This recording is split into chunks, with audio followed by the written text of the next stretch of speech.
સુરતમાં 10 લાખ ડ્રગ કેસમાં 10 દિવસના રિમાન્ડ બાદ આરોપી સગીર નીકળ્યો હતો. સારી કામગીરી બતાવવાના મોહમાં પોલીસ ભેખડે ભેરવાઈ હતી. સુરતમાંથી 10 લાખના એમડી ડ્રગ્સ સાથે બે શખ્સ ઝડપાઈ ગયા હતા.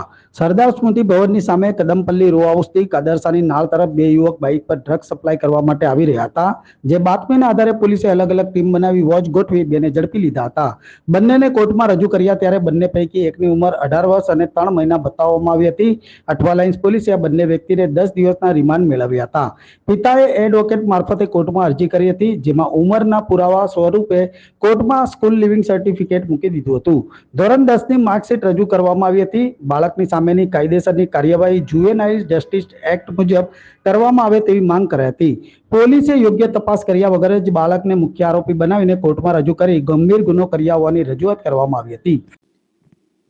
એમાં એવું છે કે પાંડેસરાથી બે છોકરાઓ એ કોઈ 100 ગ્રામ ડ્રગ્સ લઈને કોઈ ડિલિવરી કરવા જતા હતા અને ત્યાં અઠવા લાઇન્સ પોલીસ સ્ટેશન હદ વિસ્તારમાં કદમપલ્લી વિસ્તારમાં કોઈ જગ્યાએ એ લોકોને ધરપકડ કરવામાં આવી.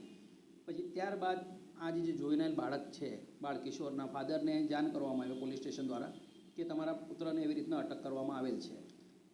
બાળ કિશોરના ફાધર ત્યાં ડોક્યુમેન્ટ લઈને પહોંચ્યા અને પોલીસને કહેવાય કે ભાઈ આ ધોરણ 10ની માર્કશીટ છે અને આ એનું સ્કૂલ લિવિંગ સર્ટિફિકેટ, એના આધારે એની ઉંમર 17 વર્ષને 3 કે 4 માસ થાય છે અને આગળની કાર્યવાહી કરવા માટે જણાવેલું.